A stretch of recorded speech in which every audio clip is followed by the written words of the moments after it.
Excellent lundi, Bayi Kongomani, Natondi Bino Botondi, na Sengonde Toko Kabola, plateau de libre débat, ya lundi ya lelo, Sengwezali Yangai, ya ko servir Bino en toute responsabilité, et puis Nanenge Boyambi Biso, Nabanda Kona Bino, pour recharger déjà ba crédit, Nenge Zali Momesano, na libre débat, auto changer les Bino habitude, pour na kopesa Bino pe maloba, Natango ya suka, ya traitement, ba sujet, tozali ko sala Natongo alelo, boko benga Biso na suka, pour pesa Biso pe makanisi na Bino, au regard, ya ba sujet, auto retenir, pour na évolution, et actualité, na République démocratique du Congo. Maman ali solo tokobeta lelo na libre débat etali mingi selon direction générale ya dette publique na République démocratique du Congo de 2019 à 2022 nyongwe doublé pratiquement tolongwe na 5,6 milliards de dollars américains vers 10 milliards de dollars. Est-ce que tozali na bonne gestion sous Félix Tshisekedi au dette publique ezali komata assez komata na reprise ya coopération na institution à Bretton Woods Banque mondiale P FMI na le kane sengeli ba réajuster bature pour que to comme na situation et à suppression des dettes tenenge zalaki sous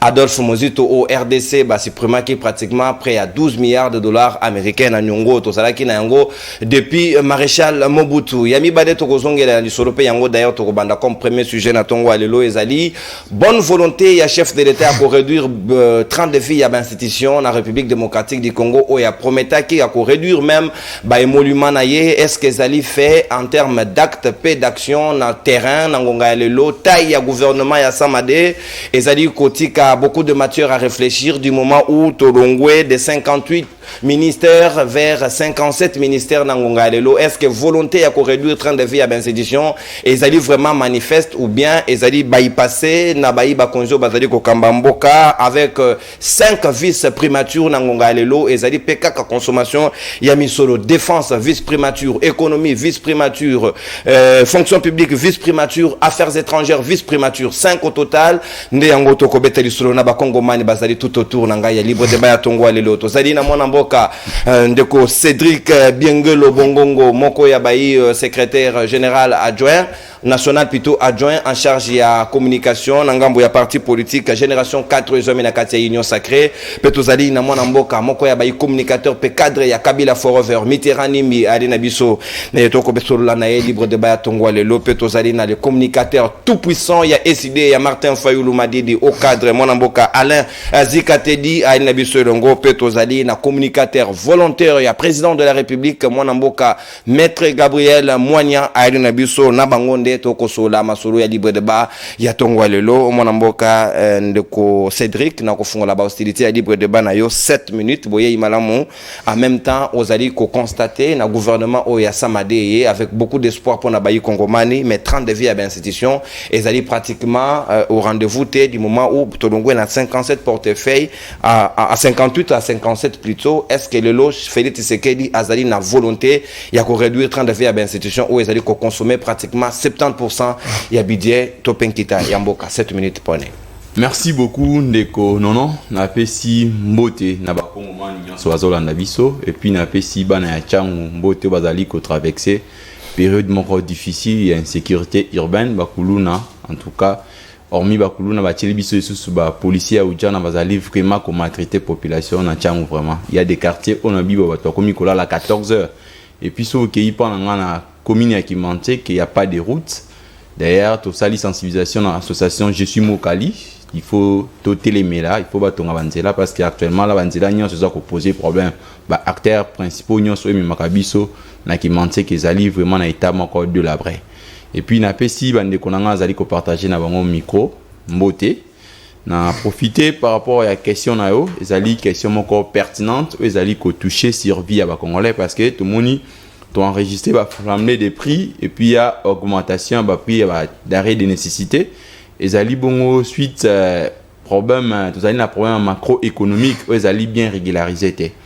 Vous savez ndeko moi j'avais écrit que quand les chefs de l'État à l'obaki il faut qu'on réduit ba train de vie na kanisa ka ko procéder ne local bossé à ko diminuer taille à gouvernement parce que kolongwa na 58 ko kitiango na 57 en tout cas ça ne représente pas grand-chose. En principe, on devait avoir même un gouvernement de 30 ministres. Parce que tout le monde, un pays où l'économie pose problème, à quoi bon il y a que ça là pour que ces pays, ça va parti politique. Parce que nous sommes une économie malade. Tous allez d'abord on a flambé des prix, tous un problème d'inflation, tout est dollar les lots, n'en parlons même pas. Et puis quand on cueille bateau, écolo faut tout somba qui lobby moins cher, les lots au na ba ménage, ça pose un sérieux problème de qu'on a. Il y a des problèmes de transport où les populations allaient vraiment souffrir énormément. Au stade actuel, nous allons na ba crise de belé allait ko frapper l'économie na biso. Donc tous allez te outil franchement fraîchement na ba crise il y a Covid-19, te outil na crise il y a Ukraine et puis Risso, ils allaient poser problème. Et puis ici à l'interne, tous allés dans agression rwandaise, agression burundaise, où ils allaient menacer partie est nabiso. Bon, ceux qui tous allés vraiment côté la tête, comment réduire le train de vie nabiso, nous allons toujours causer sa économie nabiso nasima. Parce que vous savez, on va dans un cadre macroéconomique, il y a deux facteurs majeurs, il faut en tenir compte. Il y a ce qu'on appelle pour stabiliser cadre macroéconomique. Il y a ce qu'on appelle, on applique la politique économique expansive, soit la politique économique restrictive. Dans le cas, il y a politique économique expansive, c'est-à-dire l'État a coquille qu'on procéder dans la croissance économique, c'est-à-dire a coquille qu'on recourir dans la planche à billets, l'État coquille qu'on la production mobile. Conséquence, nous allons créer flamber des prix. Et ça, on appelle ça comment un terme économique, inflation et créer inflation. Et puis, il y a certaines politiques qu'on peut encore appliquer, politique restrictive, politique économique restrictive. La politique, et c'est plus, il faut l'État aille des dépenses ni azali ko sala. Quand l'État azali ko procéder pour rationaliser les dépenses. Pour rationaliser les dépenses naï. Au stade actuel, nous avons par exemple une équipe gouvernementale au Ekoti. Cette équipe sortant, il faut repérer ça va frais de sortie. C'est déjà une charge pour l'État. Équipe entrant, il faut repérer ça frais de fonctionnement. C'est déjà une charge pour l'État. Installation en même temps. Frais d'installation, ça va poser des problèmes pour l'État. Tokei Awa, il y a, vous verrez, dans les institutions locales, là-bas, parlement, il y a toujours, dans des pays, actuellement, pour sauver la crise, dans d'autres pays, dans des institutions comme le Parlement, on applique ce qu'on appelle un jeton de présence. C'est-à-dire, les députés, il faut qu'on savoir un jeton de présence. Quand on assiste au Parlement, on peut si on seulement pour honorer journée. Mais chez nous, ici, vous verrez que des institutions qui travaillent, au lieu de travailler, par exemple, une année, les parlements travaillent dans 6 mois, mais dans les 6 mois, ils sont bien rémunérés. Donc, tout ça, ça constitue des charges pour l'État. Tokei, maintenant, même il y a des institutions budgétivores actuellement, il faut même supprimer certaines institutions. Mais par contre, étant donné que vous allez toujours rationaliser les dépenses, il faut au stade actuel faire ce qu'on appelle des dépenses économiquement utiles. Parce que le pays est en danger, l'économie est malade. Nous sommes appelés, il y a qu'à restreindre moins les dépenses. C'est-à-dire, et si quand vous avez la dépense, il y a 1000 francs, il faut qu'ils soient même à 700 francs congolais. Parce que, au stade actuel, production nationale est faible, économie nationale a plus se tourner vers l'extérieur. Maintenant là, comme l'économie est pensée juste pour la solution sur le plan production, à l'interne, nous sommes censés maintenant réduire le train de vie nabiso. Mais j'ai vu qu'avec la taille de ces gouvernements, moi je vois il y a un problème. Le chef de l'État a cru que la caprice c'est ma parti politique. Il n'est pas dit que parce qu'on compose, on est censé toujours servir le chef de l'État n'est pas nécessairement comme on est figuré dans le gouvernement. Qu'au servir le chef de l'État n'est pas dit que nécessairement il faut partir songolo et ça en a droit à 10 ministères ou 5 ministères. Non. Nous avons un bilan à sauver. Le chef de l'État, après 9 mois, il sera par devant les Congolais. C'est lui qui est le seul responsable aux populations après ça qui mandat. Population n'a pas donné mandat à Jean-Pierre Bemba. Population n'a pas donné mandat à Vital Kamerhe. Population a donné mandat à M. Félix Antoine Tshilombo Tshisekedi. Aujourd'hui, s'il faudra satisfaire les intérêts des partis politiques, c'est le chef de l'État qui sera redevable demain. Moi, je pense qu'au stade actuel, il est question de nous rationaliser les dépenses nabiso. Même au pays, même na ba dette extérieure, dette interne. Aujourd'hui, il y a augmentation totale. Par contre, on dit même à l'interne pour payer des dettes, il faut la rationalité na yango. Ba dette o bengaka un peu répondre à la exigence. On ne peut pas, par exemple, pour un individu, un politicien, à recourir derrière Motomoko, l'État aille acheter poids politique pour que l'État abimisse au moment où ça touche ici la survie des Congolais. Moi, je pense que au stade actuel, la meilleure des choses, c'était de réduire même la taille du gouvernement à 30 membres. Ça allait sauver la République. Et puis, ça, la toilettage nécessaire. Et surtout, dans le cadre de la finance publique, il faut un ministre, actuellement, il y a économie. na ministre ya finance ba mekana nous ensemble même na DGDEP ba mekana nous ko analyser sur les dettes parce que on ne peut pas procéder na paiement ya ba dettes interne comme extérieur au moment où le pays on a matière ya deuxième tour ya table bomba yango parce que to zongela yango tout à l'heure mana mboka maître Cédric Natondio Botondi Sikawa na ko kamata Mitterrand Nimbi Kabila forever réflexion ayo au sujet ya réduction en train de vie des institutions ba le but ozai na ba institution budgétivore ezali ko consommer nkita ebele mbongo ko ko tonga l'école ezo suka nyonso pratiquement na ba institution awa na Kinshasa ba cortège ya milai bango kaka bat bazo rouler na yango et ko consommer carburant ebele pourtant on peut rationaliser les dépenses pour que ba Congomani ba sentir moins impact ya budget o mati topé kiti topé zali stagné réflexion ayo au sujet à réduction des temps de vie des institutions 7 minutes. Merci beaucoup moi mboka nono d'abord na féliciter yo. Merci. Na actu salaki ya kobala mariage vraiment salaki nga esengo. Merci na yo cadeau na yo ya mikolo ya.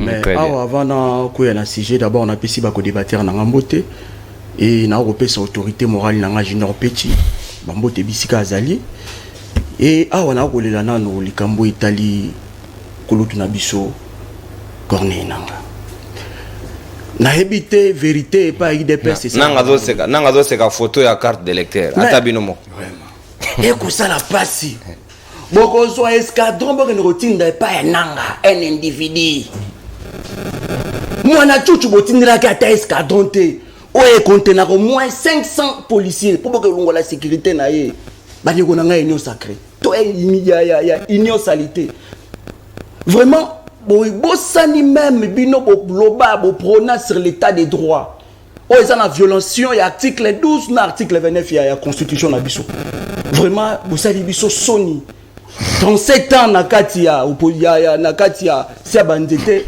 to tikali komona fruit na ngote. Mais pour nous, on a un très pertinent. Nous avons un régime autoromessana. Nous avons un régime M23. Nous avons un régime M23. Parce que sur le tali, M23, c'est de même aux Salama. Donc, régime qui pour le Congolais, au contraire, régime qui n'est pas la population, sur tout le plan. Non. Réduction du train de vie. Est-ce que c'est la première fois au Congo? Mais tu sais que combien de fois le bien ça la réduction du train de vie. Mais le remords est ça la matin. Et comme il y a un slogan. Non. Et là, il faut que réduire notre voyage. Et là, il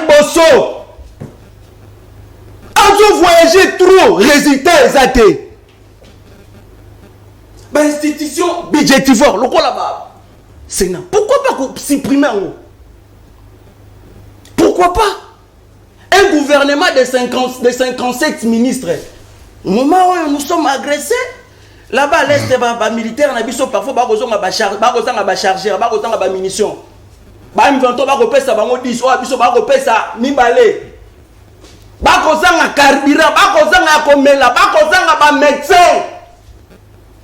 mais regardez. Gouvernement et chancelier Pamba. Il y a des chécouleurs, il y a des frappeurs. Ce que nous devons retenir ici, c'est quoi? Gouvernement, il y a des sauté. Au contraire, il y a pour refaire souffrir la population.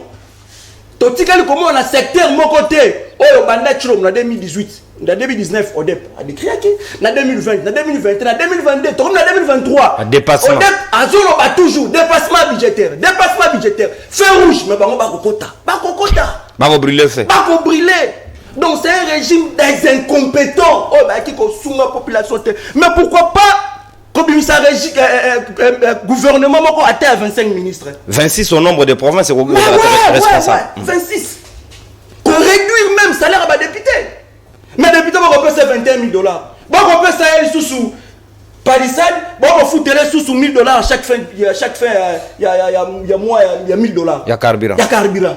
Mais, et ça passe signe de non. DJ Chioyo, 6 millions d'abissaux. Et ça 6 millions Piodi. Et Kendat. Marcela Bilon. 14 millions. Arnaud Tongelabiso 6 salles de classe. Donc il faut comprendre que ça mode opérandiste na bango, mode opératoire, mode na bango ça détournement. Oh nous sommes mon nature on va kolobana ezali purement escroquerie. Ako escroquer peuple. Mais tout dans kolobana bo ako c'est escroquer ngoko. Parce que en 2023 auto ça tellement qu'on réclamait déjà d'élection. Parce que l'UDPS aujourd'hui à la Kisibiso Sony, la population lelo est 100 000 DPS.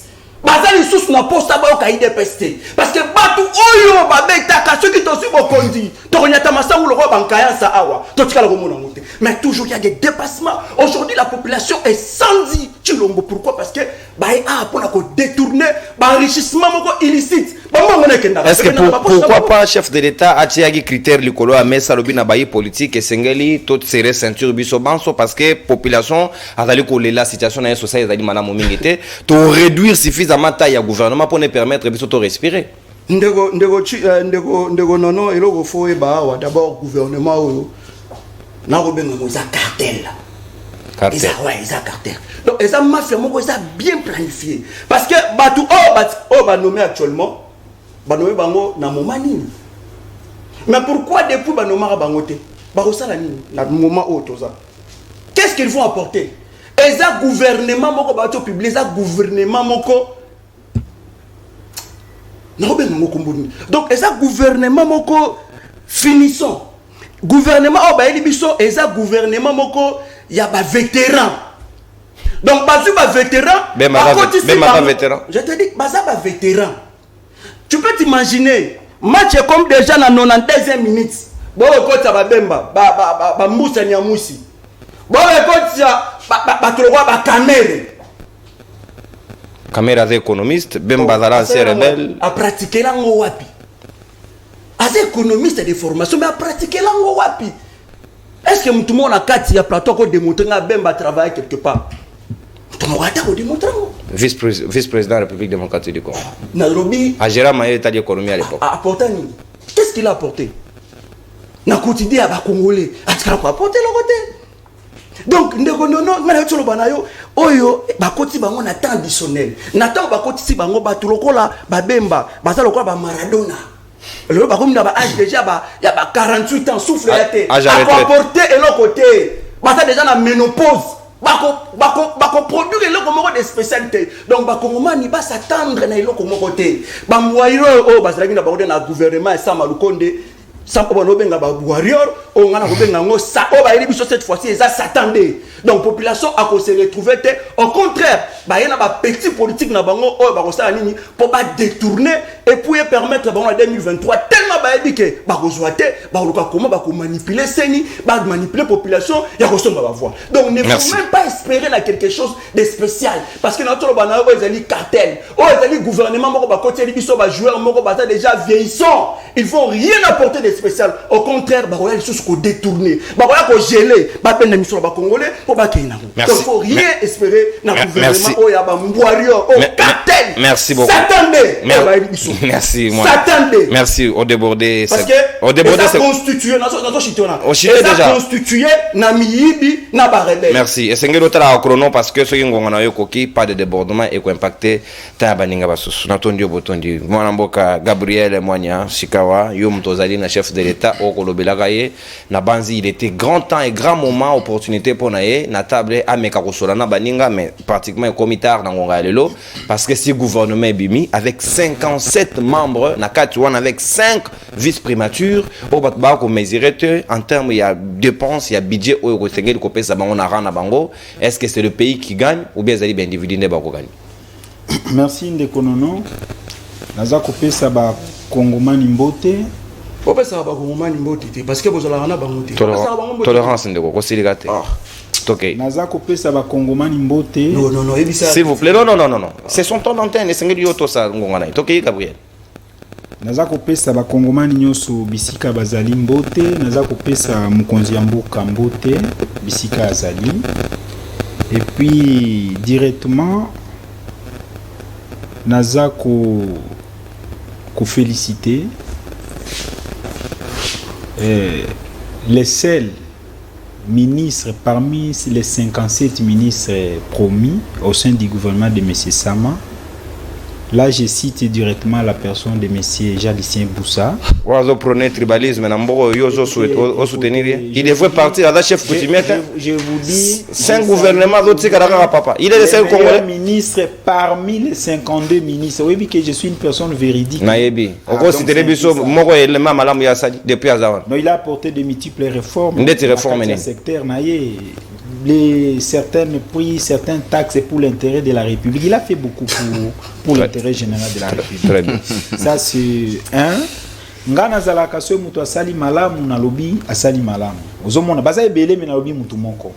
Comme le travail oyo ndekona biso oyo aza directeur na DGDA Congo Central par exemple. Les directeurs à l'air de la DGDA, c'est parmi au moins des meilleurs directeur na kati ya DGDA. C'est quelqu'un en tout cas qui se bat dans le secteur à niveau ya direction provinciale ya Congo Central. Il est vraiment à l'auteur de ses responsabilités. Un Congolais comme ça, nous avons l'obligation au moins de saluer son travail.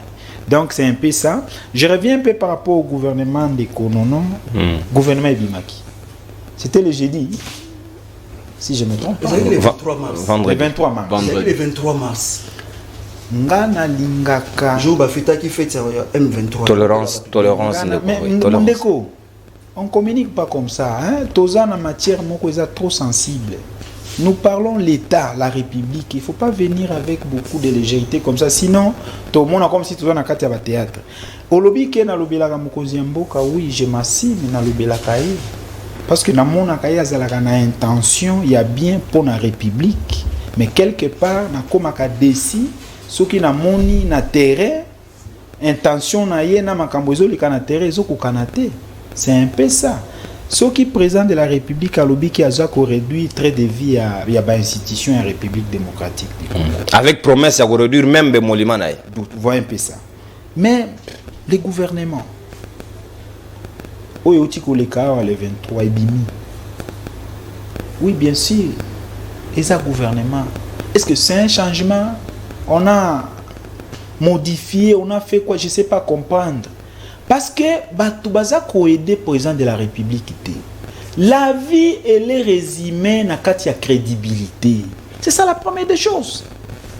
Bomo ya mutu, eza, bomo ya mutu, bomo ya institution, c'est la crédibilité. Les gens doivent aider le président de la République. Même quand je parle, nalobaka pona bolingo ya Congo, pona bolingo ya président de la République. Ce kotalina no batuo ba nommé bango na gouvernement. Vous allez comprendre quand même que les Congo, la crédibilité de la République est attachée quand même d'après. Vital Kamerhe. Hein? Mais quand vous parlez seulement de Vital Kamerhe, toi tu sais pas ce qui s'est passé avec Vital Kamerhe, tout le monde le sait. Il a été acquitté dans la justice. Oui, il a été acquitté, mais les procès 100 jours. Ils ont mutu à Batunyos. Et le Kalibosu Angoana. Vous comprenez? Si tu regardes M. Mbemba, non, écoutez, je sais, je salue le président de la République. Il a nommé Mbemba parce qu'il y a la rébellion à l'est de la République démocratique. Nazako Lingako faire comprendre Batou. Pas différencier entre défense et rébellion. Quand les gens parlent qu'il a la maîtrise de la défense, non. Il n'a pas la maîtrise de la défense, mais plutôt il peut avoir la maîtrise de la rébellion. Ça au moins, comme M23 baza ba rebelle, sikoyo, na moment où on a félicité le président de la République, sikoyo, chef sikoyo sangisi pétrole, essence na moto, ba potana. C'est ce qu'on disait à Kagame que un jour, au komona pe batu oyo, balongola pe bilamba, ils vont faire face avec vous. Pour Mbemba, je salue. Je salue au moins, en tout cas, c'était un bon calcul. On peut accorder la chance, c'est parce que il maîtrise la forêt. Mbemba. Ozomona. Bah, j'ai sur la rébellion, on a Mbemba maîtrisé. Je lui dis bonne chance. Je dis merci au président de la République. C'était un bon calcul. Nakati ya gouvernement, bah, nouveau venu nyonso. Mbemba kaka. De tokoza na ka moins espoir. Ozomona. Par rapport à la rébellion, oyo, tous pour connaître na la République démocratique du Congo. Bon, Mboussa Nyamouissi.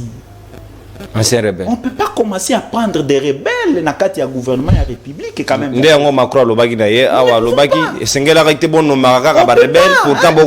même des gens sérieux. Nous sommes ici, monsieur le président de la République. On n'a jamais versé le sang. Vous voulez prendre seulement des coopérants, quelqu'un qui verse le sang des Congolais. Après avoir, et comme le quoi chantage moko, au commis rébellion, au bomi, au yeba nommé au ministre. C'est pas normal quand même ça. Hein? Donc le Congo est attaché à une irrégularité moko injustifiée, en envoyant des gens comme des Mboussanyamous au sein du gouvernement de la République. Vous voyez au moins ça? Donc c'est regrettable, il fait ce qu'il fait, il fait des chantages à la République, par après il vient, il se retrouve. Ça ce n'est pas bon, ce n'est pas un bon conseil. L'État a une manière rebelle ou akobanda kosunga batu pour batu ba se retrouver, c'est un peu ça, mais avec des Mboussanyamous et consorts c'est pas. Réduction en train de vie. Non, monsieur le président de la République, Atana Kati Andako. Quand on parle de l'économie, nous avons que deux choses. Nous avons la production et la consommation. Vous comprenez au moins ça? On gaspille beaucoup de carburant, on consommer carburant et belé. Si on produit un carburant, combien par exemple? Dans un pays là où les gens souffrent vraiment, vous allez voir un ministre. Na cortège ya Moulaï Kobima Mandela tina na lingwala. Ozomona, mituka ya $75,000 ministre Moko. Azako tambola nango. Donc ndenge ba nommé bango ba premier ba vice premier ministre. Bazana droit ya mituka 6 véhicules. Les carburants chaque jour. Ba garde ko baza epa ya ba ministre, ba l'équipe ba oyo bazana fort. Vous comprenez au moins ça? C'est du désordre quand même, il faut revoir un peu certaines choses. Merci.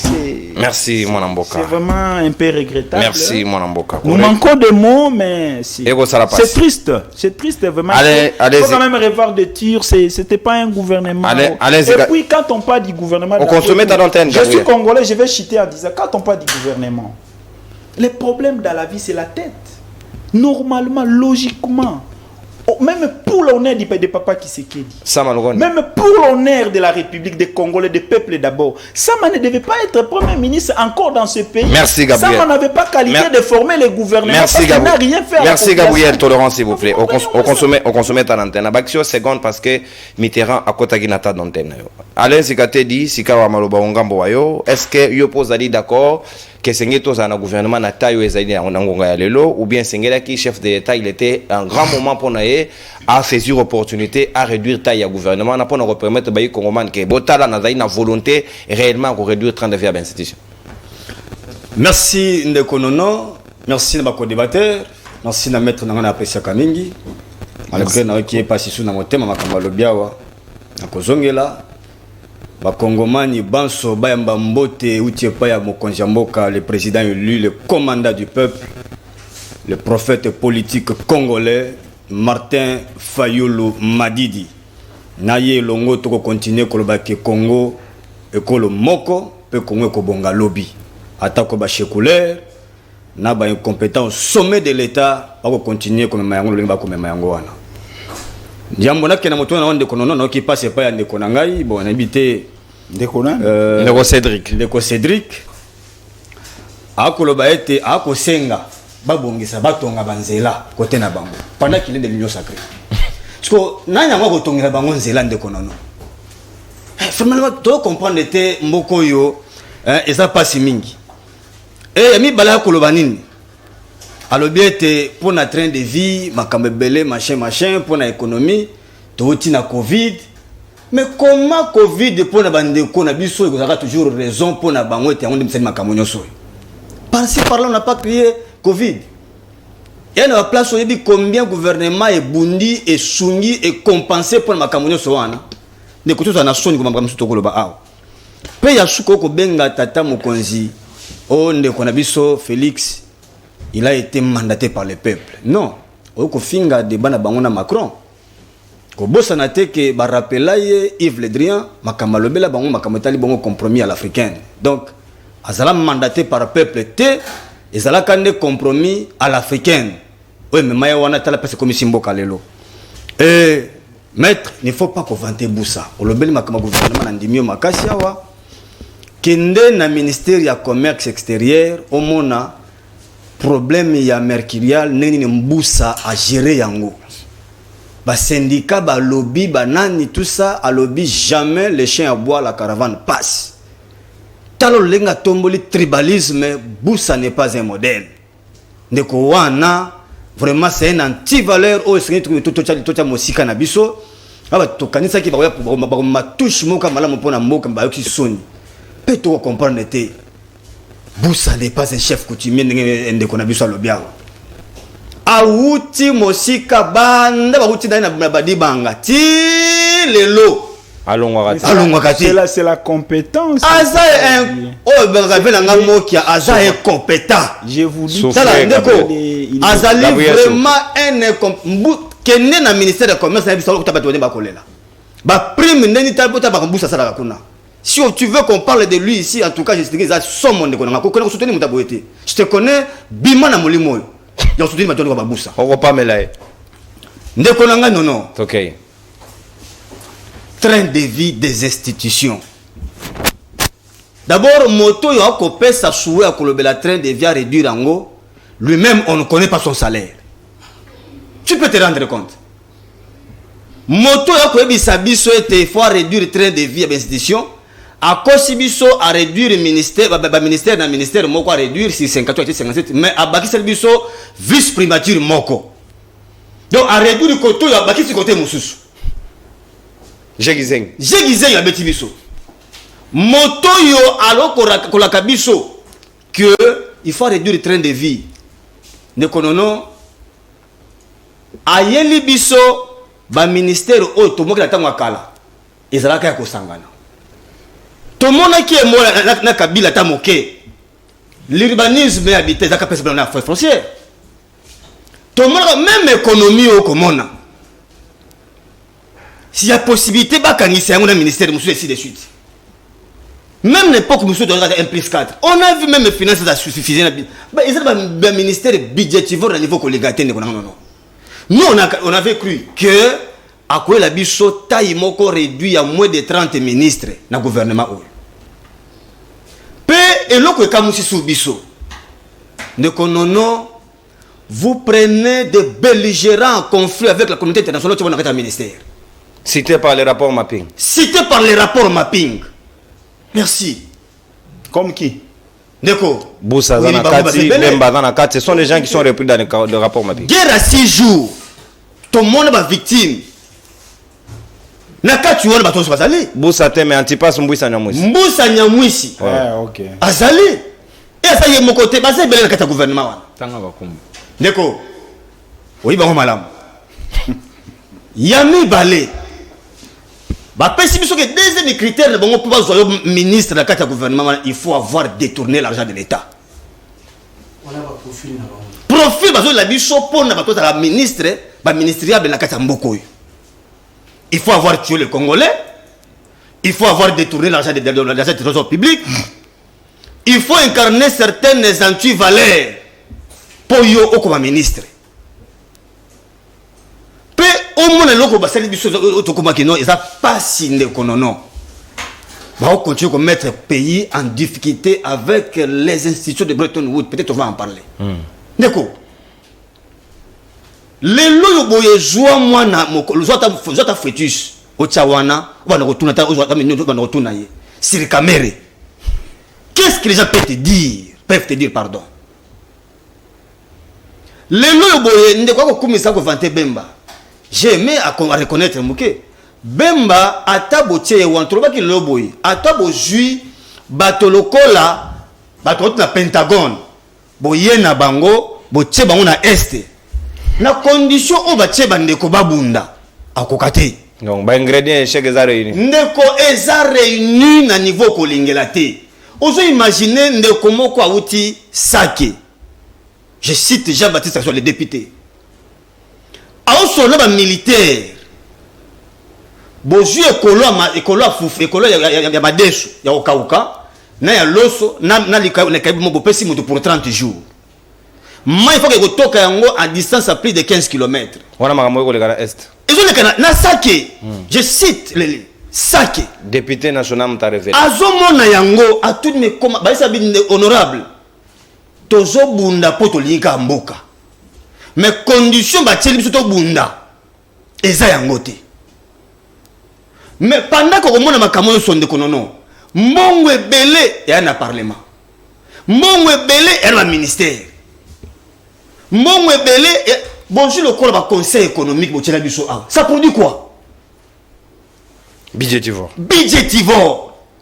bonjour biso botiela biso ba institution ozo permettre na biso to faire avancer makambo ndeko non nous disons que il y a pris la demain ndeko Félix ako la biso ba makanisa kanisa les Congolais ko se perdre ba loko wana la façon dont ils ont géré l'IDPS ba ko gérer on a kadio chana kata Congo aujourd'hui biso que vous réduire de vie mais qu'est-ce que vous faites quelle est l'action concrète courageuse au bureau opposé pour réduire de vie prévenons tout le monde merci ba on continue le gouvernement à récompense pendant que peuple a ko souffrir merci mon amour c'est pour vous dire que tout espérer le comme côté na bandeko ils ne vont rien faire. Merci. Pendant que tu es là, Mbongo ya Congo et on continue à saigner. Merci. Alain Azikate dit Natondio Botondi SID ya Martin Fayoulou m'a dit. Gabriel, soyez calme, ne vous en faites pas. Mention d'information. Mention d'information na ta d'antenne na yo. Sinon on dérange ta d'antenne na badinga basos. To so labe obi ba principe nenge tambola. Ba yi Congomani. Tolo ba ngo be na lingala. So tolo ba dette publique et za obi mandate na lopoto. Nyongo. Ya 4 intérieur na libanda dette extérieure au l'état mburamata de la ligne. On a 2019 tous avec na nyongo une affaire il y a 5,6 milliards de dollars américains. Le lot est gonflé, doublé pratiquement au commis na 9 point quelque chose estimé na 10 milliards de dollars américains en Ngonga. Sur le plan intérieur, mon amboka Cédric Balobi Mbulamata di kaka za ko négocier na bato bazali na nyongo en interne ba binga na kozula yo na compte ya l'état motelinga pourcentage to matisi yango to gonfler yango pour que l'état pesa mbongo biso no to se retrouver na kati et pas ba institution à Bretton Woods biso to foot raté ndezo matisa pourcentage on a ba estimé to à 17,14%. Est-ce que RDC ça dit qu'on considérer que PIB na yezali na no faible et sengeli ko éviter mayo état di nyongo o ba supprimer à l'époque ya Kabila na ba mozitu mais le nyongo zongi sous une affaire ba 10 milliards to ya ko risquer to zong en époque où ezaki ya bindo na bakengo wa dondo et commence à serrer les ceintures population de la sous davantage 7 minutes pour na moi mboka non merci beaucoup na linga mekape kozonga simomoke na répondre ndeko Alain Zikate et puis na ndeko nangani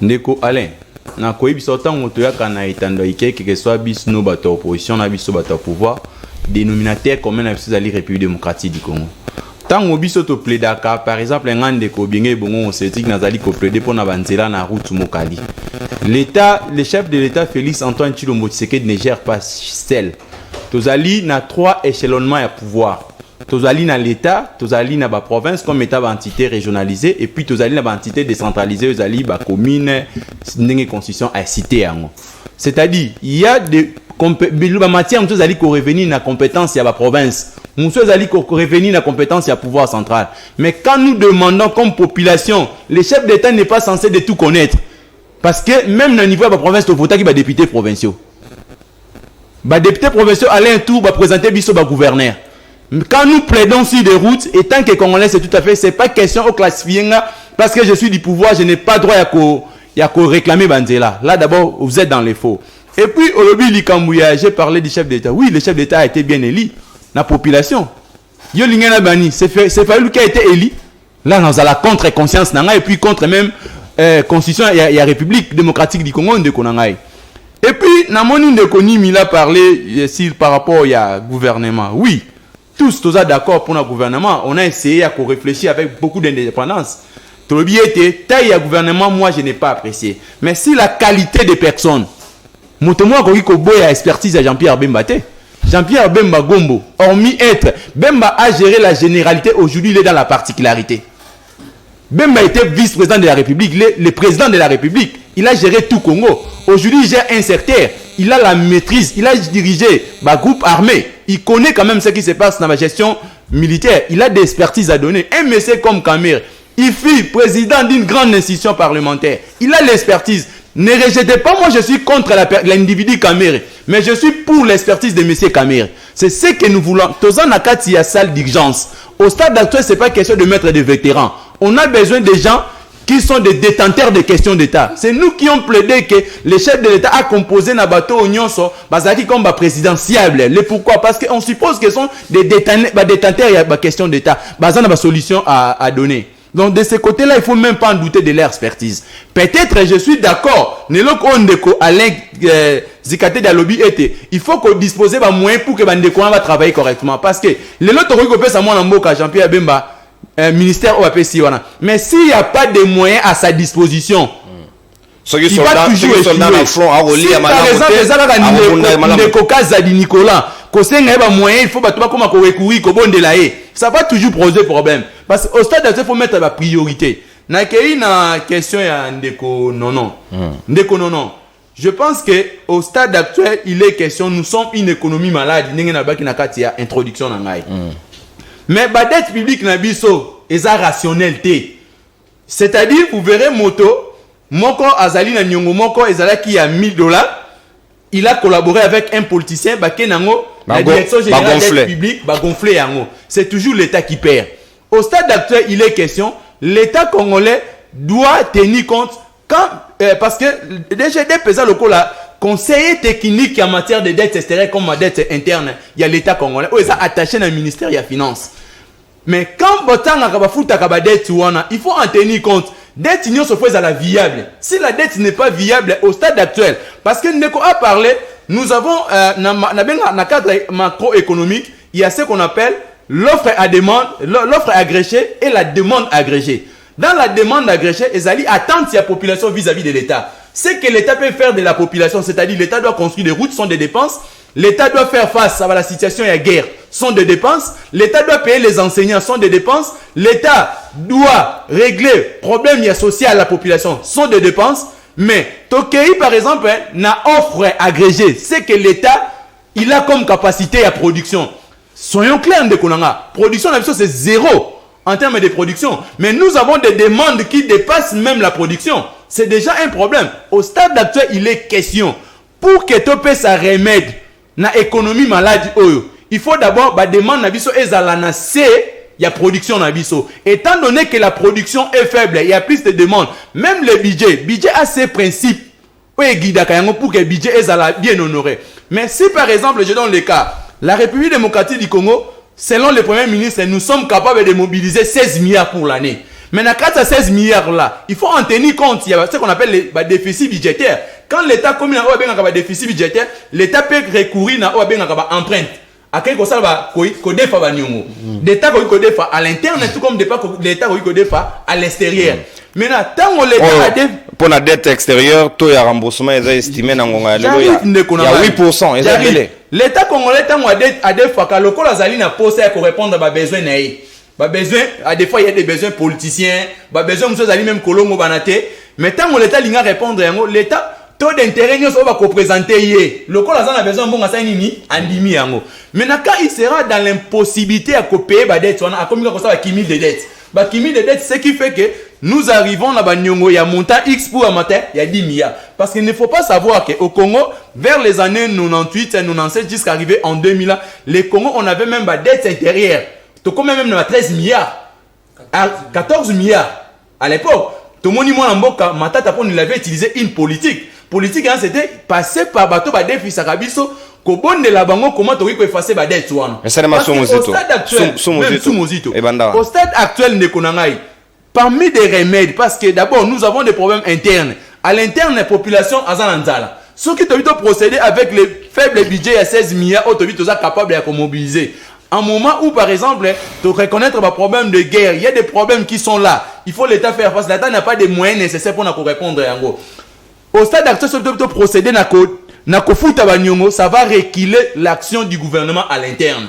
Il est question, par exemple, je suggère, le ministre de l'économie, le ministre des finances, il est grand temps que ne verbe bateau défi Sakabiso, négocier modalité ni ba koki ko futa ou ça s'il faudra même que senga na partenaire on a vu la situation dans nango ba meka ko effacer ba dette on a, il y a toujours la possibilité, ça demande une bonne politique à l'interne pour arriver na niveau wana. Sinon si tobi total pas na biso na mboka pour na ko régler la solution est simple. Solution c'est qu'il faut supprimer ba dépenses économiquement non inutiles.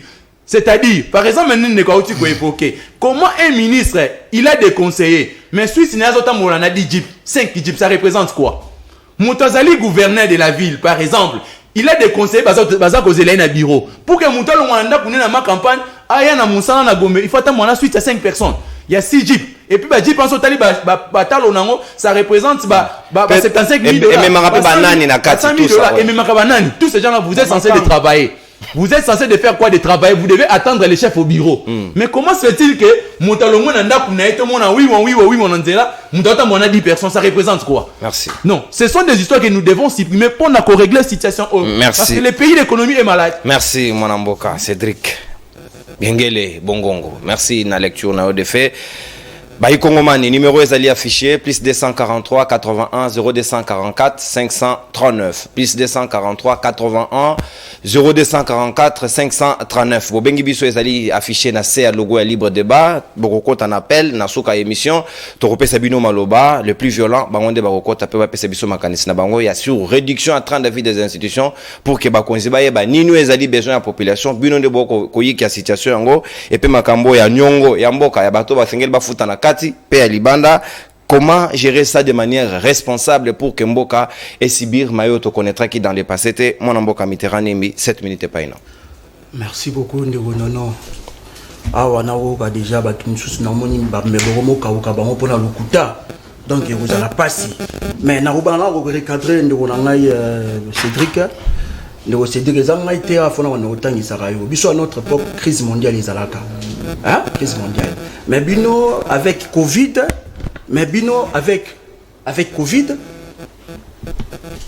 crise à Covid, mais boutika qui maïle na bino te ko détourner 300 millions yambonga Covid. Boyiba yango 300 millions et kenda. Mais bolobi to na crise. Mais bo chekouler 300 millions za la ki wapi na ministère ya santé. Donc ça passe mi. Et puis on likambo ya qualité ya bemba. Ta bino ya musuna mona ba zen bino. Bozala ba zen tant bati na ba plateau na ba te bozala na courage na oleka na plateau. Est-ce que ça m'a fait nous rappeler obité bemba za rebelle? Mais vous avez composé avec Bemba. Oh, s'il vous plaît. Ton président Kabila composé avec Bemba. Tolérance. Ba gérer na elong. OK. Yo yebité que Bemba za la rebelle. Na comprendre qualité na ye. Profil au bazulier. Pourquoi? Parce que à tout arabatu na maboka. Profil bazuli Bemba yangwana. Profil à liboso bazuli yangwana. Il y a un monsieur qui s'appelle Moussa Nyamwisi. C'est lui qui nous a révélé que ndeko Bemba abadé ko tout abatu na maboka. Pour constituer gouvernement na ba rebelle. On trouve la Moussa Nyamwisi. Ba benga l'homme des montagnes. C'est un rebelle dans rapport à ma pinga Zali. Baza ba branche ya Museveni. Donc cela veut dire que na gouvernement oyo bozuli biso ba M23 bozuli biso na ba ADF bozuli biso na kati ya gouvernement. Parce que Museveni a collaboré na ba Bemba wana. Maintenant dites-moi un peu comment est-ce que Bemba a en mesure ya ba rebelle. Et là on me tourne la question. À cette époque-là, il était rebelle. Mindu toi bomela na ba Congolais parce que guerre awana il y a 3 jours à Kinshasa bomba bat. Guerre à Kisangani. Na Équateur, mindu ko na ba marobe c'est bisika mindu ko na chango. Est-ce que ça mindu ko zo na est? To na ba pesa ba ADF pour bomba Congolais. Mais comment nous sommes des aveugles?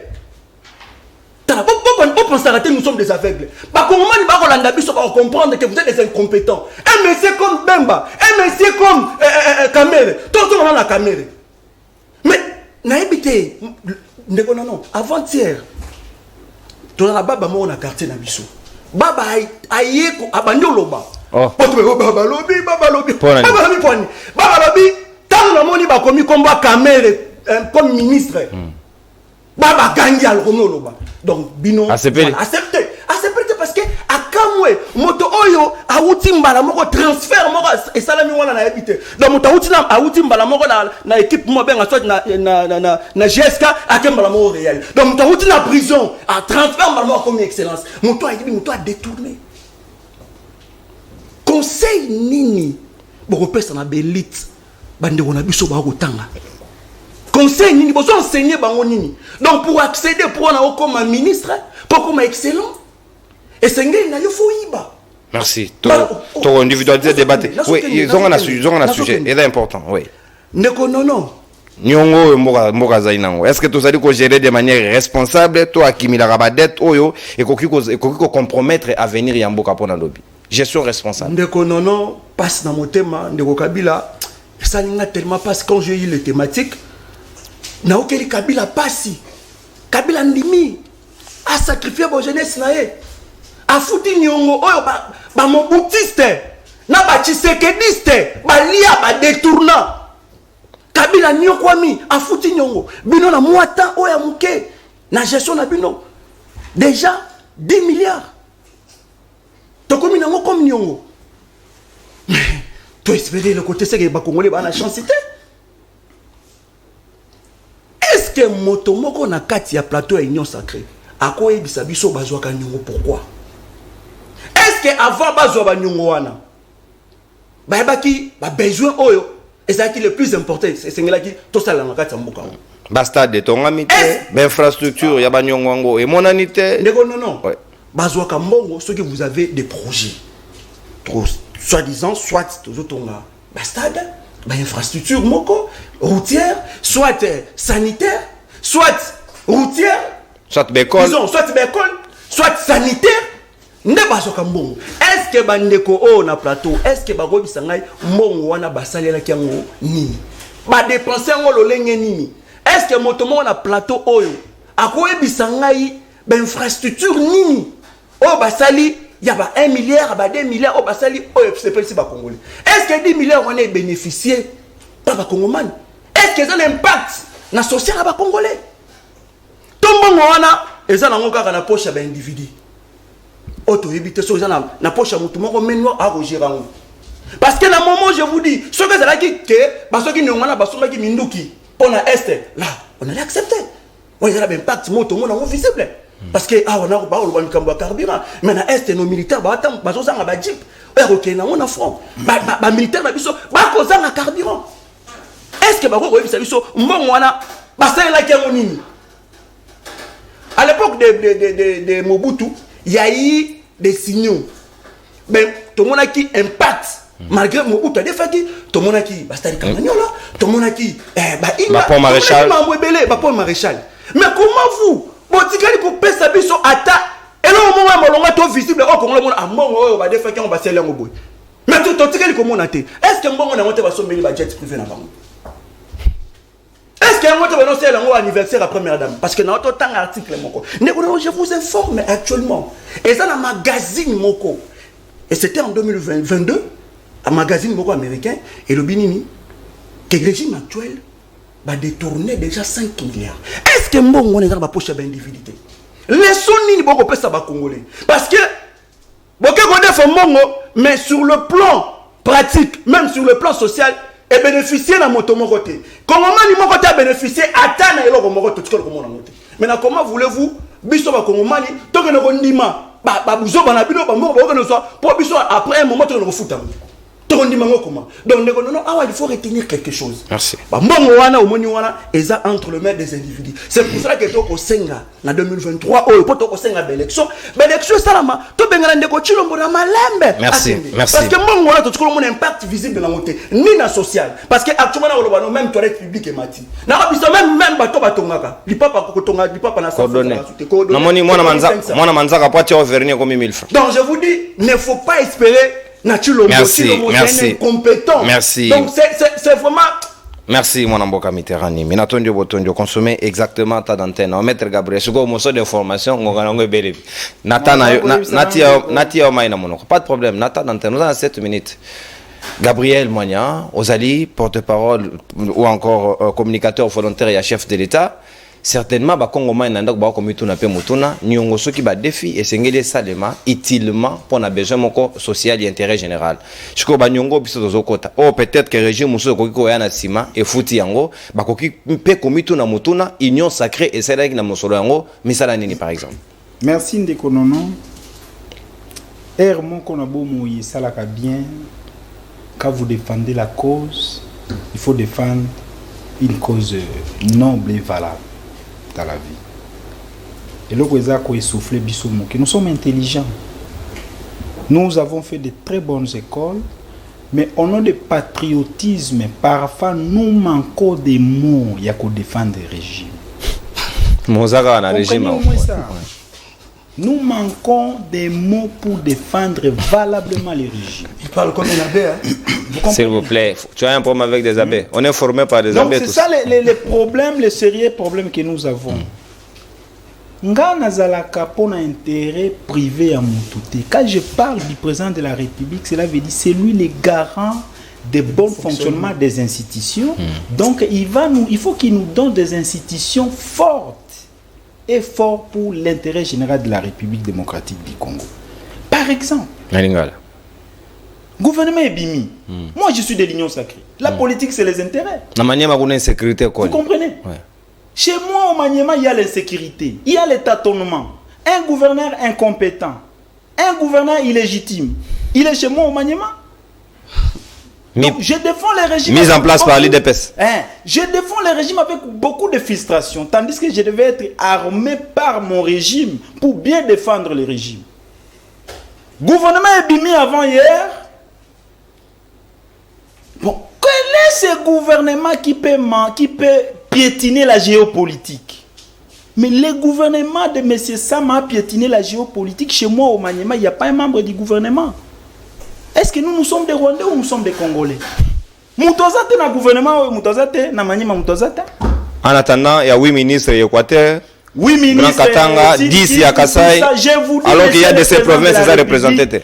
On est en train de vous induire en erreur. Bissognon Sotoza ba Congolais na kati ya 26 provinces. Faites la part des choses, monsieur le président de la République. Ce que nous vivons, ça ne fait pas votre honneur, non plus l'honneur de la République démocratique du Congo. Bissonde batutotambola kana balabala. Nous avons la situation générale de la République démocratique du Congo. On est même au-delà de vos ministres là. Ils ne savent pas ce que nous vivons. Monsieur le président de la République, nous sommes dérangés.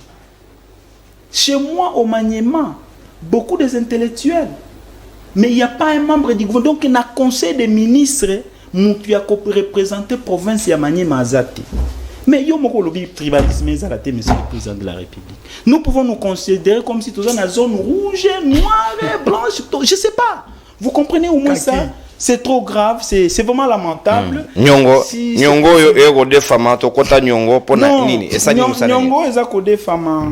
vous savez que il faut gérer les biens de l'État judicieusement. C'est ça le débit de tout. Vous comprenez?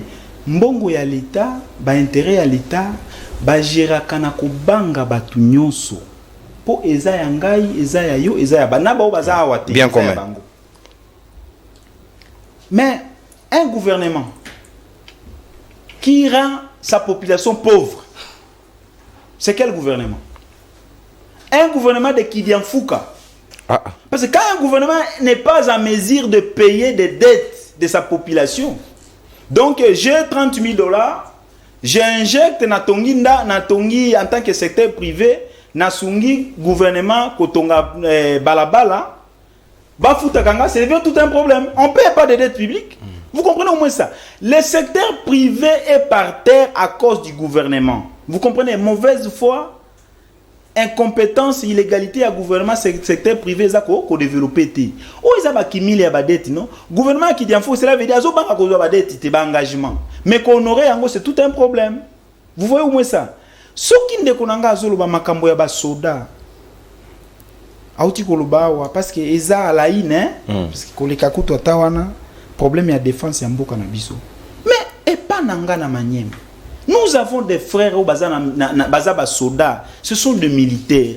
Comment ndeko na yo aza na fond azo benga yo na téléphone otindela ye 4000 francs na M-Pesa. Mais il défend la patrie. Soda obundela mboka. Soda azako bundela mboka azana fond azo senga 4000 francs. Bon, tolo bandenge nini pour ba comprendre biso. Ces gens ici ils sont ceux qui bino mongo bodana union sacrée bozolela. Bato badana union sacrée te basali. Non, tozolela, nous disons la vérité, il y a rien de plairé. Tozo va congolais hein. Je vous ai toujours dit que le Congo est au-delà de l'union sacrée. Vous comprenez? L'union sacrée passera. La mouvance Mobuti s'est passée, Kabili s'est passée. L'union sacrée, vraiment, ça va passer. Ndenge na yebi kezo leka, et ko leka nde yango naza ko s'appuyer na République. Parce que ndé place sous-bassement ya bana nanga isa. Les institutions ici, ça va passer à tout moment. Vous comprenez au moins ça? Alors c'est pour vous dire ndeko non. Makambo ya dette que le gouvernement est irresponsable. C'est ce que nous pouvons dire. Donc. Le gouvernement qui dit en fouca. C'est ça la vérité. Donc, Les gouvernements. Alors, critère, nous est chef de l'État à renouveler quand même, par exemple, la confiance n'a pas Kazadi pour la finance. Parce que nous sommes tournés tout autour. On lui acquise pour beaucoup de choses. Bon, écoutez, moi je globalise la situation. Je ne peux pas individualiser. Les problèmes d'abord, ce n'est pas Kazadi. Les problèmes, c'est Sama Lukonde. Il fallait faire partie Sama Lukonde d'abord. Ce n'est pas Kazadi d'abord. La tête a un sérieux problème. La tête, c'est Sama. Un premier ministre qui ne sait pas contrôler la situation générale. Donc, un coordonnateur du pays comme quelqu'un comme Sama Lukonde, il est dans des sentiments. Donc, il compose le gouvernement, il ne sait pas que la géopolitique joue un grand rôle en politique nationale. Vous comprenez au moins ça? Azosa la bilo qu'on a sentiment. Ayebi et l'autre côté. Est-ce que vous êtes sûr que Dadi Samanda Sengi Bachela Kamere et Dadi Samanda Sengi Bachela Bem? Vous êtes sûr? Nalobi Boye, papa. Nazana argument mingi ya kolobate, je suis politique. Vous êtes essoufflé. C'est que je peux, oui, je suis essoufflé. Hein, avec tout ce que j'ai comme intelligence, je suis vraiment essoufflé parce que au regard des je dois dormir ensemble avec les Congolais. Je suis au bout parce que lorsque je vois dans chaque avenue, il y a des plaques de la présence de la République, ça me... Moi, Vous comprenez? Comment on peut avoir beaucoup de véhicules comme ça? Mythe ou réalité, ça part. Ce sont des dépenses. Ce sont des dépenses inutiles. Et bien, renouveler le Shawara automobile, pratiquement la présidence de la République. Alors, nous disons au président de la République, moi je vais chiter même avant la fin de votre minute, de vos minutes. J'ai dit au président de la République, mais c'est le président de la République. Nous savons que vous êtes Congolais de père et de mère. Ça la preuve et à Congolité Wana, monsieur le président de la République. Souvenez-vous de Papa Etienne Tshisekedi, monsieur le président de la République. Merci, rien ne sert à courir. Merci. Défendons au moins l'intérêt merci des au consommateur d'antenne. Les gens sont en train de souffrir énormément. Les gens sont merci, Maître Gabriel Moigna, communicateur, volontaire et chef de l'État. Merci, Gabriel. Ils n'ont pas la réalité générale. Merci beaucoup, Ndeko. La minute, Nabino Bolé, allez, bossa, charne na débordement. S'il vous plaît, capitalisez bien le temps et que vous allez madame Momingi. Congomani tokomi pratiquement pe natan on a binu ya bapel pour recharger parce que très bientôt après prise de parole à l'aise ikate dina ko kamata bapel na bino sima ko pesa antenne na baninga ba ko landa biso na tranche matinale à l'aise ikate dit dette publique certainement oui et sengeli l'état pe akamata nyongo mais il faut ezala utiliser utilement pour na bien-être ya ba population et puis voilà comment les choses doivent se passer. Est-ce que c'est le cas na gouvernement ya Lelo ya Sama 2? Merci Ndeko Nono. Merci au conclure malam. Ils ont ma bête kozanyo. Nous sommes ma bête. Mais Ndeko Gabriel, vous assure pas que Ndeko Félix akoyoka yo. Félix Tshisekedi yo komona akoyoka yo. 4 ans oya sali. Aboyi koyoka bino. Yo kanisi ke o siko na ko senga na yo bima. Ils ont sonné au continue de soutenir les médiocres. Encore mais souffler. Comme il le souffle, je te connais, tu es intelligent. Le loyauté au comme le niveau on sache-le bien que le monsieur, depuis Mokolo, animera que trahir le peuple. Il y a cause de pouvoir dans Moïbi. Il a que ça qui a soutenir le peuple. Bokenda que soutenir il a tort. Aujourd'hui vous avez compris. L'indicateur nyonso la qui siete ayaki pour na peuple té. Alors tikaye. Pourquoi vous ne pouvez pas conseil? Vous continuez à jouer à la complicité. Tikaye. Tala pondi make animi ko jouer la complicité. Ba tous les moteurs qui tournent pas la journaliste. Critère nino etindiye à maintenir Kazadi. Parce que alingete ayebisi Ndeko Félix que Ndeko tiki na tête à finance ou l'argentier ya mboka asa danger pour la République. Ya otoko senga bino ba service à nerf luka ko kanga biso inutilement. Banda ko ebele zotonga mawa. Bokelo na salongo. Bon enquêter. Bon enquêter. Bafuta maraboni. Bananyu ba ko tonga banda ko aboye. Na bona lo ba pula kombo wa ko kanganga. Et na banda ko ezo pousser en tout cas, tant que tu mayebo et matara bongote. Non, c'est très compliqué. Aucun akasavubu, il y a des noms qu'on nous cite. Mais finalement, on ne comprend pas. ndeko baye na système ya rétrocommission moko rétrocommission ndeko fekisi tataka yango ba dette publique on a ça ndeko lolenge bato ba ko liambongo nango ko liba ba ko osoma nde ba ndeko ko somba on a nyonga komina na l'état on na fona pas apesa ngai 100 millions 100 millions OK tu to ko peso 50 millions otiki nyongo wana bango balande bango balande ba récupérer 100 millions bimisi yango nyonso ba pomper chiffre non et selon Lingete ndeko nani Nicolas azoko jouer mingi na bakambo yo aseki ba longola mais ba maintenir ye pour nani parce que c'est un prédateur. c'est un problème ndeko non toki makama nyongo parce que tamuna kwa kozona ba considération bande kwa wa ko katozo soute belé pour 4 minutes na ngai nyongo comme vous l'aviez dit ndeko na ngai non na mabete même ba France bande faka États-Unis kutana nyongo belé États-Unis kutana nyongo mais utilement ndeko et loko tolbaka mo pa ya Mobutu tango azui nyongo na ba situation Bretton Woods azui akei ko affecter yango na ba secteur non productif atie yango na construction ba stade immeuble RTNC aketonga po maréchal atie bara inga buto bisa keto mais inga oyo sali olongola courant na ba Congo ekende ti na Shaba ezaki mosika pourquoi pas on construit aussi même barrage hydroélectrique aux la place pourquoi pas mais Mobutu saka déjà et que ko somo Mobutu te abana ko zongi sambongo mbongo oto ba pesaka balingaka ekende net ba secteur agricole et que le bon industrialiser agriculture bon industrialiser pêche et ko zongi c'est la bino mbongo bo banda ko futaka mal les anyongo mais et ça la makabongo te Mobutu saka yango ke bien que to moni ti ko matana yango Mobutu ke no ba 4 milliards.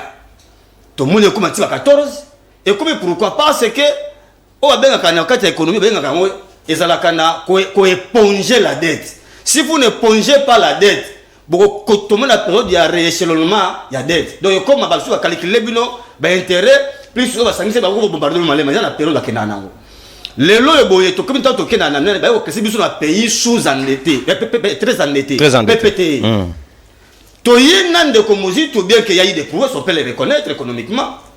Kofu ta malé mana ba ko ça va babité. Il y a eu un point d'achèvement qu'on a tracé.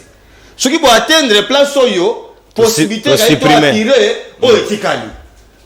Effectivement, on a respecté. Ba ici so ba qui 600 millions par an. Ba diviser en gros par mois et comme que 50 millions ti et que ne vous en ngwa. Ndeko non. To koma kina yango batala bi ahitika yango mokebo ba 4 millions ke ba bet OK ça va to bois kisiwa batika libilo mboka bongo bandeko baye matata batala tela to ke no mandengo wana to so no mandengo te ndeko Félix aye ndeko a bombardé sur biso dette et le connaît ko lekela biso ndeko nono na 4 ans boke ne sont de 4 milliards 5 milliards et quelques demi beaucoup mana 10 milliards lelo na 4 ans pendant que tozaka na bino a omoni banque yeta on tete mbongo alors bimo na ko pesa bino boche yango na salaire ya ba fonctionnaire na bino te boche ba wa bino pe ba rubrique bien précise on appelle ça en finance libellé toko tuna ndeko na ngai Gabriel ndeko non mbongo Félix azui akosi biswawa balembongo na 100 jours balembongo na tile gelu mbongo ko monawa bazui moke ba boaki na ba construction ba réhabilitation ya ba infrastructure universitaire mo ba ipe ba ipe ne ba ko bongisa bon to mituni nyonso bo sali moke ba kosa biso na projet o d'ailleurs projet yo to bolonga ta mo ko musuzu ndeko non nous sommes allés découvrir encore une vérité dans le projet à 145 territoires. Appel téléphone informami au tender biso message oui on a une minute on a rappelé kaka appel téléphone informami au commune biso message na commune ozali peu précision contribution na yo en même temps tozo na nzela ya Singapour na baba obenga oui allez zekatel une minute pour des raisons électoralistes bajinda mbongo basimbisi ba affecté côté aliao ba pèse impression comme si besoin de réforme dans le secteur de l'administration publique. Mbongo ata moko tende konanga nono ekei na secteur productif. Le loyo boye ba okito ki na rééchelonnement ya dette oyo pesa permettre Congo te lobby ezala malamu tolobaki tokomena biso ata sous-endetté awa tozonga sous dans la PPT. Merci. Sikoyo lelo ndeko nono danger toza na yango Ochité wana appel, ouais. oyebi pourquoi tosalaka contrat chinois oyo tozalaka na yango oyo tobenga contrat léoné ekenda kozala na baparticulier. C'est parce que les histoires breton nous bayisaka chine babino soki bomeki na bandeko wana bacrédible te tesika tokenda na baparticulier lelo boto wana difficulté biso ndeko ozomona awa tosoki osa so mbongo. Merci. Donc ndeko Félix na otika mboka alesa yo c'est un danger za bombe. Merci. Un Gorbatchev congolais qui est venu pour détruire le pays et tout ça sorte que Tito comme académie. Merci Toyoka Public. Merci mon amboka Alain Zekate. Toyoka bayi Congoman makanisi là. Alonde ko pusani musika ya television na yo kombo nani pe obengi biso na komeni ni. Na liro na lo bagaza na makambo polo. Ba Congoman na comprendre binote. On recharge crédit na yo vérifier minute et puis au bengi parce qu'on continue déjà en direct s'il vous plaît. Au lokota et puis au bimi makanisi na yo pesite za malamu mingi te. Allo ndeko bengi biso na komini ni pe kombo nani? Naza na komini na mtele. Komo na ngai pas singo ya ba. Allo? Kombo na yo ndeko loba kombo na. Komo na ngai singo ya ba poye. Merci, Ozana Nsele, to comprendre. Makanisi na weda nini? Comme no mo compliqué yo. Makanisi na onde ko? Singo ba politicien basi ya population komo na ngangwa. Esengo politicien Passe ba. Makanisi na onde ko s'il vous plaît. Na lubi bonde ko na ngai. Na félicité nanu ndingo sala ka musala oyo. Merci. Na lubi na félicité ni. Na yo ki merci ndeko. Ouais, évoluer. Problème na ngai eza boye. Kamere mwana na ngai ipoto azotuna ngai papa kamere oyo kamero ba nommé ministre oyo ayiba kito oyo wapi. Donc réponse exacte pour mwana ko pesa mwana. Merci. Tolobeli caméra te s'il vous plaît, ndeko, s'il vous plaît. Bato yente ba koloba yo eza acharnement. C'est pas s'il vous plaît. Tikala na sujet aux alamalamu mingi. S'il vous plaît, to personnaliser débattre to tikali na thématique to tangi message à Moninga. Bonjour chers nonos et mes chers co-débatteurs, vraiment monsieur Chulombo a totalement échoué. Nous ne voulons plus parler de l'UDPS Soni Nabango. Voilà. Et ça m'a kanisa Congo Mani. Allô ndeko bengi biso na komini ni pe kombonani. Bonjour. Bonjour ndeko bengi biso wa pe kombonani. Oui, ndeko Chibwabwa, ndeko non, na lila tena opesa ka biso tape biso to lobata. Toke ndeko Chibwabwa, oza déjà en direct loba ndeko.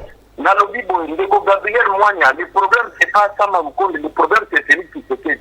Côté na teba longola Sama Mukonde qui on sait que Félix Tshisekedi azawala, rien ne va marcher dans notre pays parce que c'est lui le problème.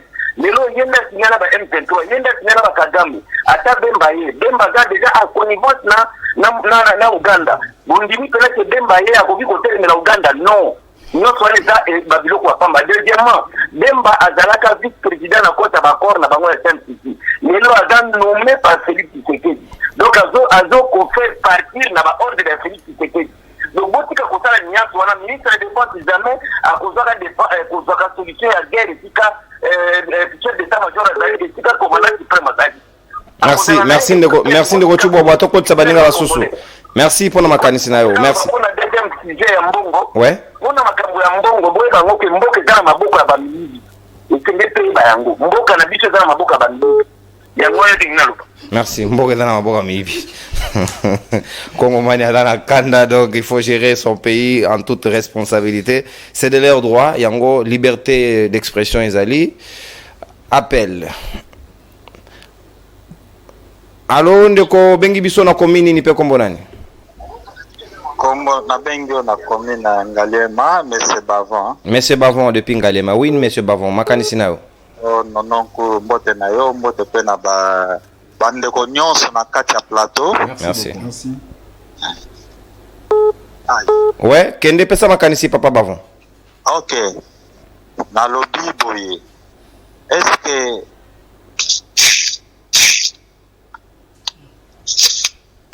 Allez, Sengeto capitaliser Ngonga, on ne doit pas s'attarder parce que Batubazo Kota Mingi Papa Bavon, désolé. Bonjour ndeko nono, ezanga ndeko mukumene na lemba. Tunana ndeko ya union sacrée, tango bazolongwa na 2023 awa bakofuta banyongo wana to bakotikela président oyo akoya esima na bango afuta nakanisi ndeko candidat président Orni Ilenda lobaka abi bato nyonso Félix Chadala banyongo na bango il est grand temps osenga ye parce que yeso ka ya ofuta nyongo mutute. C'était sa réflexion donc Orni Ilenda na pesi mbote pa yozwami to si ndeko mususu na nzela ya singa. Allo ndeko bengi biso wapi pe kombo nani? Comment là, mais c'est Paul Zabizabi. Ouais, ndeko Paul Zabizabi. Depuis commune ni pe makanisi nao? Aza commune aki. Commune aki, ouais. Makanisi nao par rapport à sujet lelo. Makanisi na izake kamere omonde bache kamera problème te. Mutu abenga la mere muibi. Na mutu ache ndokine mutu wala. Merci beaucoup ndoko. Kamere banda zo super dongo ata misili bungi ekomi ka kamere problème te sika to komi to tika na deux appels pratiquement pour que to désannoncer FMI Joël Muka FMI au Salangasine on ne va pas déborder makanisa ba Congo man bobengi s'il vous plaît na lombango penza parce que to kokenda suka on lit un autre message. Bonjour cher Nono, mes chers co-débatteurs, vraiment monsieur Tulombo a totalement échoué. Voilà. Oh là là, Gabo. Appel pe nazo kosa. Allo ndeko bengi biso wapi pe kombo nani? Kombo nazali Papa Jean. Ouais, Papa Jean, bengi biso wapi pe makanisi na wedani? Na monga fula, me makanisi na ngai ezali que nazali na poste ya Gabriel wa Mwenya wana vraiment azana ba raisonnement ya bien malgré azolo bela azana union sacrée mais azolo ba lokola congolais. Dereza mon fait débat ya lelo na sepena yango makasi. Merci. Il y a bien, mais makambo ambongo, na moni bazana tempérance moko ya bien. Et puis makambo ambongo na biso na tout na matata pone on a période azalaki kosala, azalaki 4 ans presque na dollar ezaki na kanambe. Mais qu'est-ce qui est difficile à ça Malukonde de faire comme les autres? Nous nous posons la question. Merci beaucoup. En attendant balobi na biso bidie mati. Yango pe mutuna bayi kongomani. Il faut expliquer ça à des économistes. Et vous savez maintenant le dernier appel s'il vous plaît réalisation au Sangasine to komi pratiquement na sukana na kokota poto kata. Bonjour ndeko nono na ba invité na yo nyonso na plateau ya libre débat ezande ko Ben Lusambulu. Nangalie Maipen alobi contribue en soutenant les invités qui sont en réduction de la taille du gouvernement. Donc voilà, même 25 membres selon proposition ndeko. De tout dernier appel. Allô ndeko bengi biso na commune ni pe komonani dernier appel s'il vous plaît. Na bengi dino nazana ngaliema. Nangalema oui ndeko makanisi na yo par rapport ya ba thématique ya lelo. Mona lelo nazo benga na bengi dino kokolandana na makambo bozolo ya gestion ya mboka na makambo ya banyongo. Kende mwa musika ya télévision na muke ozana retour. Kende musika ya télévision komi yo kate loba. Okay na yo na katika ka volume. Alors tokei pesa makanisi. Tozozwa na Congo ezosala kaka eloko te. Alors ngai nazalaki ko préférer que botika nano makambo ya banyongo po bapako oyo mosusu tozalaki kofuta na ntango ya régime oyo tukoleka tozalaki kofuta te mikolo oyo tozofuta mbongo mpe ezokota ebele mpona nini bozokende kaka kodema.